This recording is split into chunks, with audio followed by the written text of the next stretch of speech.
정삼이사 유감. 오늘도 고사성어를 하나 해보겠습니다.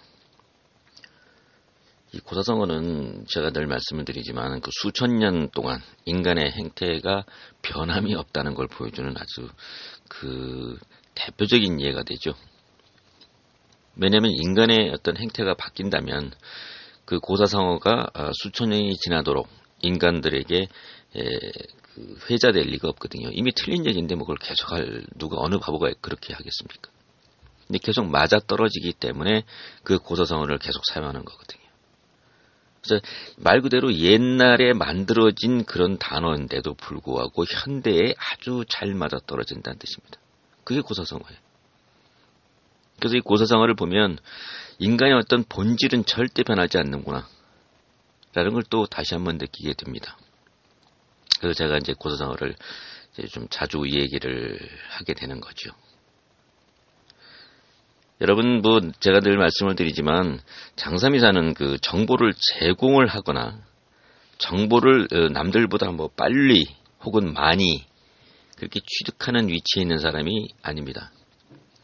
거기다 무슨 시나리오도 없어요. 그냥 생각나는 대로 내가 원래 알고 있던 거 뭐 그런 걸 중심으로 얘기하고요.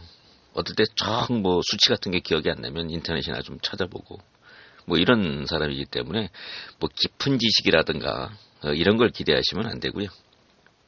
그냥 마주 앉아서 소주나 한 잔 기울이면서 그냥 세상 돌아가는 얘기를 맞던 틀리던 서로 나눌 수 있는 그런 정도의 사람이라고 생각하시면 됩니다. 자, 오늘 말씀드린 고사성어는 외자간희입니다.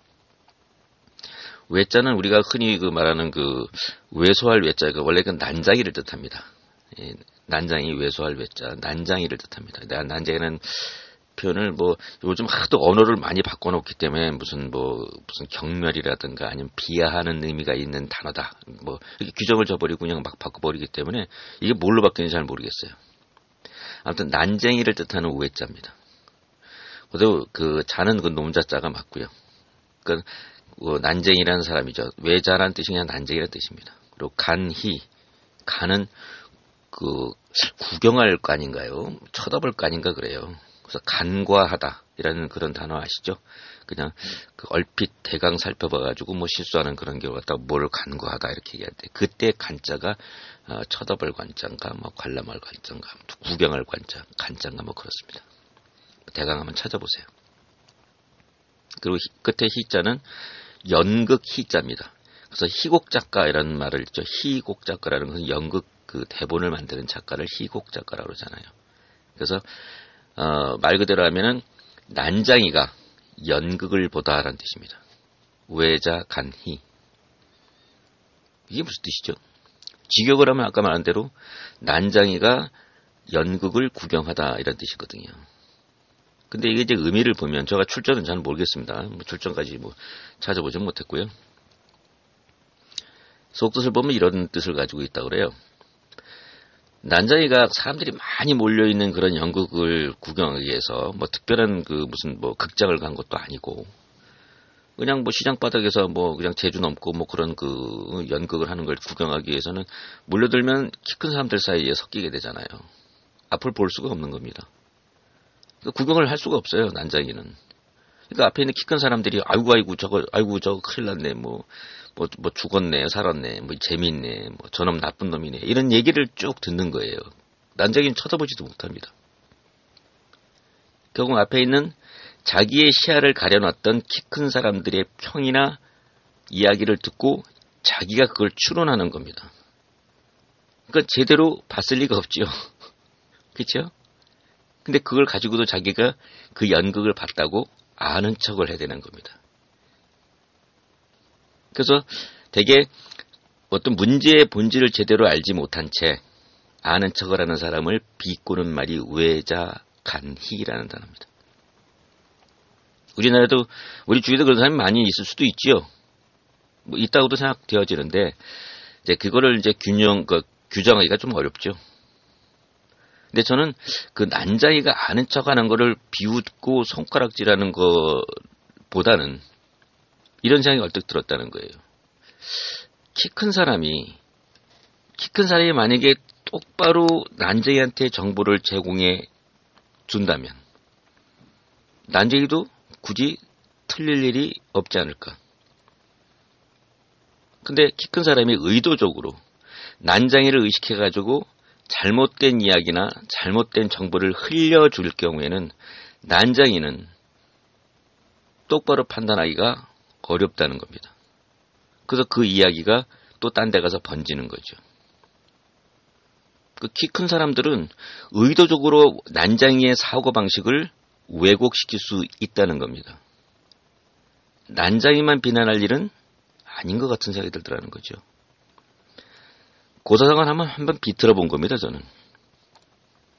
제대로 연극을 보지도 못한 놈이 아는 척한다는 그런 비웃음으로 끝낼 그런 고사성어가 아니라 키 큰 자의 의무, 키 큰 자의 도리, 그런 걸 한번 얘기해 보고 싶다는 거예요. 그리고 만약에 그 시장 바닥에서 연극을 상영하는 사람이 좀 더 많은 사람들한테 자기의 작품, 자기가 전달하고자 하는 이야기를 제대로 전달하고 싶으면 경사진 면을 만들었을 거라는 겁니다. 마치 그리스의 원형극장처럼 밑으로 그 무대에 가까워질수록 높이가 낮고 무대에서 멀어질수록 위치가 높아지는 그런 원형극장을 만들어서 난장이든 키 큰 사람이든 가리지 않고 진짜 연극의 본질을 전달할 수 있는 그런 구조를 만들었어야 되는 거 아닌가 하는 그런 생각이 든다는 거죠. 그러면 연극을 주최하는 사람도 사실은 그 난쟁이가 잘못된 정보를 전달하는 데엔 책임이 있는 겁니다. 그리고 앞에 가려서 딴소리를 해댄 키 큰 자들도 책임이 있는 거예요. 그리고 이 두 사람들, 그러니까 연극을 주최하는 사람하고 그 다음에 키 큰 사람들이 다른 의도가 없이 어떻게 하다 보니까 그렇게 됐더라. 그리고 키 큰 자의 해석이 설령 잘못됐다 하더라도 그것이 의도는 아니었을 경우는 뭐 비난할 수 없겠죠. 근데 만약에 의도한 거라면. 자, 연극을 주최하는 사람이 야, 난쟁이들도 굉장히 많은데 난쟁이들은 못 보게 하자, 야. 그리고 키 큰 사람들은 적당히 뒤에다 딴소리 해. 내가 A라는 연극을 벌일지 몰라도 키 큰 사람은 전부 모여서 B처럼 얘기해라. 그럼 뒤에 있는 난쟁이들이 아마 그렇게 딴 사람한테 전달을 할 것이다. 전국으로 퍼져서. 이렇게 할 경우에는 난쟁이들은 아무리 올바른 판단을 하고 싶어도 판단할 방법이 없는 겁니다. 왜? 그렇게 의도되었으니까. 그래서 정보를 왜곡시킬 수도 있지 않을까. 이런 생각이 든다는 거죠. 그리고 만약에 잘못된 정보가 두렵다면 키 큰 자들은 난쟁이들을 어깨에 태워서 자, 너도 네 눈으로 한번 봐라. 아니면 혹은 자, 앞으로 나가서 봐라로 길을 비켜준다든가. 그렇게 했어야 되는데 영영 비켜주지 않고 자기네들이 올바로 판단했는지조차도 알 수 없는 정보를 난쟁이들이 엿듣게 하거나 혹은 일부러 흘려버리는 그런 행태를 계속 반복시킨다면 진실을 알고 있는 사람은 도대체 누구냐 이거죠. 얼마든지 난쟁이들을 갖고 놀 수 있다는 겁니다. 제가 처음 서두에 정보를 취득하는 자라는 그 위치에 있는 키 큰 사람들, 그런 사람들이 제대로 전달을 해줘야 되는 겁니다. 자기의 해석을 넣어도 뭐 어떨 땐 넣을 때도 있고 어떨 땐 넣지 않고 그대로 전달하는 경우도 있고 그렇죠. 근데 그거를 가져다가 가공을 해버리는 거예요. 가공을 해가지고 이 음식 만들고 저 음식 만들어가지고 자 먹어. 자 이걸 먹어라. 내가 원래는 이거였는데 그걸 가공해버리는 겁니다. 그래서 다른 음식을 만들어서 난쟁이들한테 먹여버리면 난쟁이는 본래의 그 음식이 그 재료가 본래 그렇게 만들어진 것이라고 생각할 수도 있는 거거든요. 이게 이제 선전 전략이라 그럴까요? 뭐 그런 걸로 또 많이 이제 악용이 되는 경우도 있고 뭐 순용이 되는 경우도 있죠. 근데 이 실제로 연극을 벌이는 사람이 어떤 의도를 가지냐에 따라서 그 선전이 악용이 될 수도 있고 순용이 될 수도 있다는 거죠.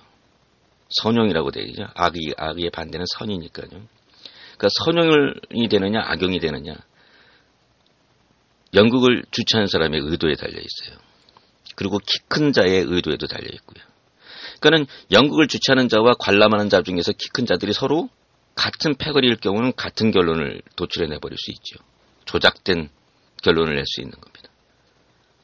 근데 만약에 분리된 경우도 있어요. 연극의 주최자하고 키 큰 자가 서로 다른 사람일 수도 있거든요. 근데도 불구하고 뒤에 난장이는 어차피 연극을 보지 못하기 때문에 키 큰 자들이 전부 다 뺑 둘러서 무대를 막아버리고 난쟁이들한테는 잘못된 정보를 전달해버리면 그거를 아는 체 하는 난쟁이가 잘못입니까? 아니면 잘못된 정보를 던지고 있거나 혹은 흘리고 있는 키 큰 자의 그 간교함의 문제일까요? 이런 역할을 누가 해야 됩니까? 언론입니다. 언론이 키 큰 자예요.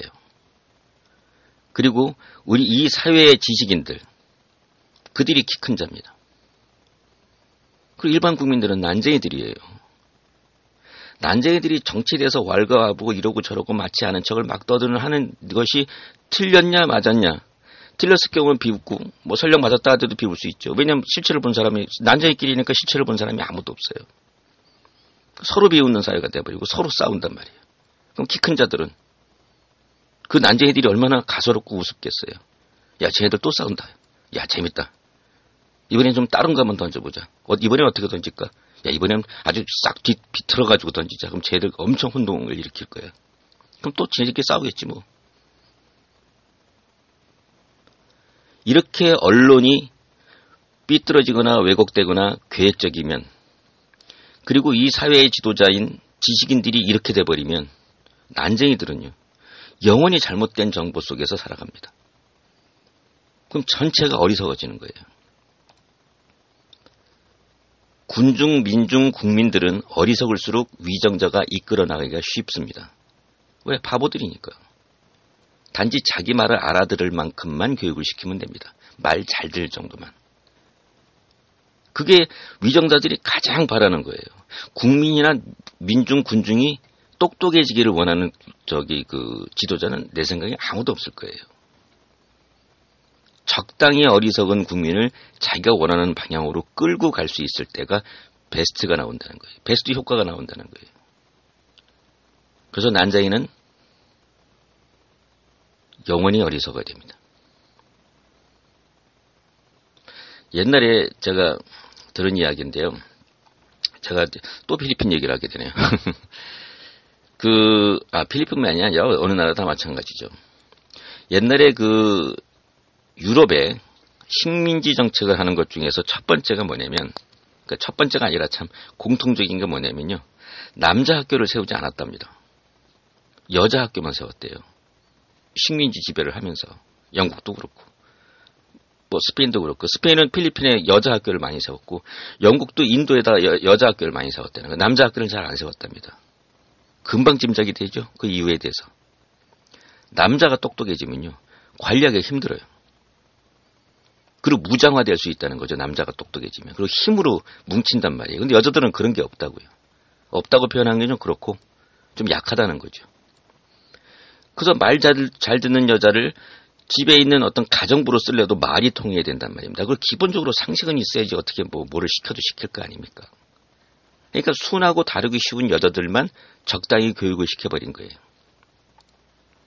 그래서 여자 학교가 훨씬 많답니다.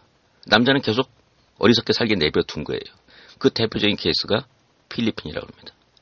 스페인이 필리핀에서 그 정책을 가장 많이 사용했대요. 그래서 필리핀은 여성이 남성보다 경제력이 높습니다. 높자거나 가보질 않았으니까 제가 높답니다. 그러니까 여성 중심으로 돌아가는 거예요. 그래서 필리핀이 대표적인 모계사회래요. 여자가 가서 돈 벌어와서 남자를 먹여 살리는 겁니다. 그럼 남자가 못나고 어리석어서 그게 아니라 배우길 여자들이 많이 배워놨기 때문에 여자를 위한 일자리는 많답니다. 근데 남자를 위한 일자리는 적대요. 그리고 똑같은 자리라 하더라도 어리석은 남자보다는 머리가 도는 여자를 쓰는 게 더 낫다는 거죠. 힘쓰는 일 아니라면. 그래서 여성의 일자리가 훨씬 더 많대요. 이게 별거 아닐 것 같지만 스페인이 필리핀을 거의 400년 가까이 통치를 하면서 필리핀 사람들의 머릿속에 주입시킨 식민지의 통치 방법이었어요. 그걸 깨닫지 못하는 겁니다. 근데 이러한 방법이 모든 정권이 다 그렇게 사용한다는 거예요. 키 큰 자들이 난쟁이들에게 연극을 굳이 보여줄 필요가 없습니다. 일어나고 있는 연극은 자기네끼리 관람하고 거기에서 취득한 정보를 비틀던 왜곡하던 아니면 전혀 다른 이야기를 하던 난쟁이 뒤에 있는 귀동냥하고 귀 크게 벌리고 있는 난쟁이들한테 조금씩 흘려주기만 해도 자기가 원하는 쪽 방향으로 끌고 간다는 거예요. 어리석어야 되기 때문에 아까처럼 교육기관을 아주 많이 양성시킬 수도 없고, 우리나라는 이제 그 교육기관에 대한 개념은 없어졌죠. 우리나라는 교육적인 부분을 얘기하는 게 아닙니다. 언론하고 이 사회 지식인들의 어떤 행태에 대해서 얘기하는 거지. 필리핀은 그런 것조차도 형성되기 전에 이미 교육기관으로부터 남성들의 그 지식 취득을 차단시켜버렸거든요. 우리나라는 그 정도는 아니고요. 우리나라는 뭐 세계적으로 유명한 교육열이 강한 나라니까 그런 그 교육에 대한 얘기하는 것이 아니고요. 언론이죠. 언론이 그 키 큰 자예요. 키 큰 자가 자기가 연극을 보면서 그 연극에 대한 얘기를 왜곡시켰을 때는 난쟁이들이 알 방법이 없어요. 그리고 난쟁이끼리 열심히 싸웁니다. 이놈저놈 하고 뭐. 너 어느 편이야? 너 저 연극 봤어? 저 연극에서 저 여자가 죽었댄다. 뭔 소리야? 남자가 죽었대는데. 둘이 그러고 싸워요. 난쟁이 둘이서. 본 적이 없거든. 둘 다. 그 키 큰 사람이 쳐다보고 있으면 재밌죠. 저 난쟁이 등신들 저거 둘이 또 열심히 싸우기 시작한다. 여자가 죽고 남자가 죽었다고 서로 우게 돼. 아무도 안 죽었어 이 등신들아. 근데 죽었다고 슬쩍 한번 흘리면은 뭐 그냥 이쪽은 여자가 죽었다 저쪽은 남자가 죽었다 그러고 난쟁이끼리 머리끄댕이 싸고 막 치고 받고 떼굴떼굴 굴러가면서 싸워요. 키 큰 자들이 보면 얼마나 재밌겠냐고요. 외자 간이는 알지도 못하는 사람들이 아는 척을 하는 걸 비웃을 게 아니라 아는 사람이 제대로 전달하지 않은 걸 비웃어야 되고 아는 사람이 제대로 전달하지 않은 것을 비난하고 그들을 처벌해야 되는 고사성어는 아닌가. 그런 생각이 문득 들었습니다. 그래서 얘기해봤습니다. 장삼이사유감. 오늘은 고사성어 외자 간희에 대해서 얘기를 해봤습니다. 그리고 일반적으로 여러분들이 아시는 고사성어의 뜻과는 좀 다른 면을 한번 생각해본 거죠. 뒤집어서 한번 생각해본 겁니다. 키 큰 자들의 의무. 오늘 여기까지 하겠습니다.